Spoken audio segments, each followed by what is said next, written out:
For our inflammation presentation, we are going to be talking about acute hepatitis, including some anatomy and physiology, pathophysiology, some clinical manifestations, diagnostic studies, potential complications, and nursing diagnoses.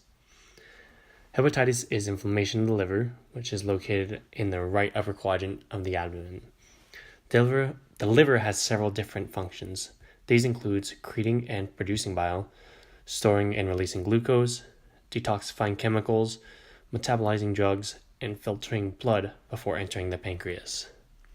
As stated earlier, hepatitis is where the liver becomes inflamed, mostly caused by viruses, but may also occur from substances such as alcohol, medications, and/or chemicals. There are several different types of viral hepatitis that are indicated by letters starting from A to E, along with acute and chronic hepatitis.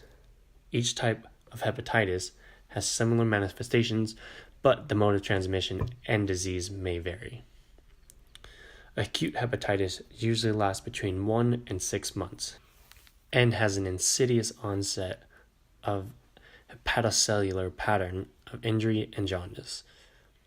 Hepatocytes become the target of viruses through two different ways: direct action of the virus, as in hepatitis C infection, and through cell-mediated response to the virus, as in hepatitis B infection, causing inflammation. Substantial amounts of hepatocytes get destroyed, which can lead to liver dysfunctions and affect bile production, coagulation, blood glucose, and protein metabolism. Liver cells generally regenerate, and if no further complications progress, the liver can resume normal appearance and function. If damage is severe, it can be irreversible and can lead to liver failure and death. So some diagnostic studies for acute hepatitis involves evaluating liver cell injury, such as aspart aminotransferase. In acute hepatitis, it will be increased if it's in the acute phase and decreases as jaundice disappears. There's also alanine aminotransferase, which increases also during acute phase and decreases as jaundice disappeared.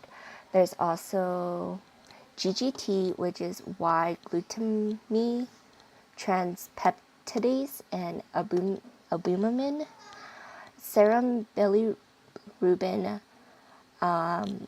alkaline phosphate, which evaluates the impairment of the excretory function of the liver.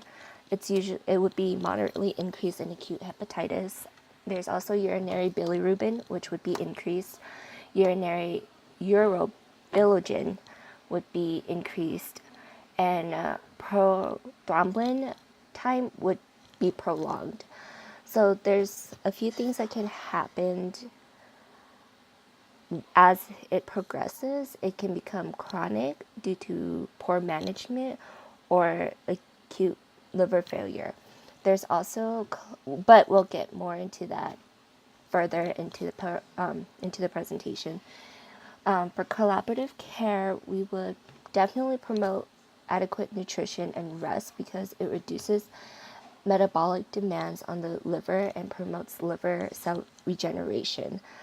There's also, for alternative therapies, there is milk-thistle. There's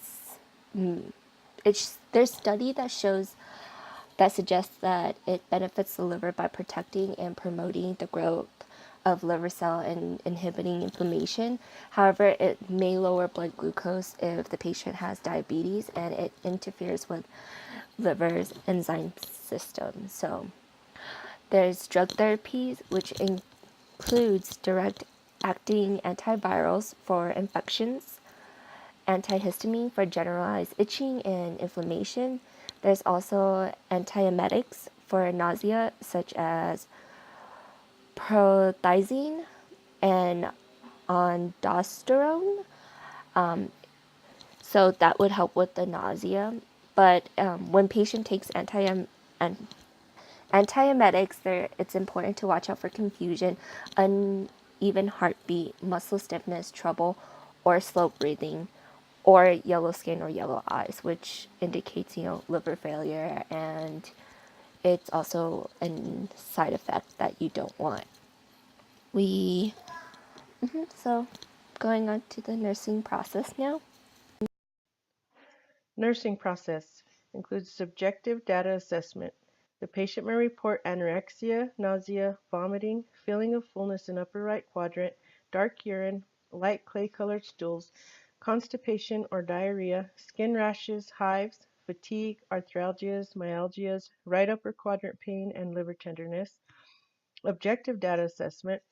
The patient presents with low-grade fever, lethargy, lymphadenopathy, rash, jaundice, icteric sclera, injection sites, if IV drug user, hepatomegaly, splenomegaly, and elevated liver enzymes.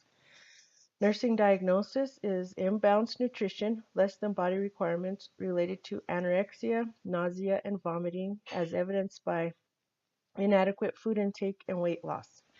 Patient SMART goal is patient will increase food intake by 50% by the end of the hospital stay. Interventions include to determine the patient's food and drink preferences and offer frequent meals instead of 3 large meals. The rationale being that the patient will be more likely to eat food they like, so nutritional intake will be increased. Also offer small frequent meals instead of 3 large meals, the rationale being that smaller and more frequent meals cause less discomfort and produce less nausea than large meals do. Offer pain and antiemetic medication before meals, the rationale being that pain and nausea decrease the appetite.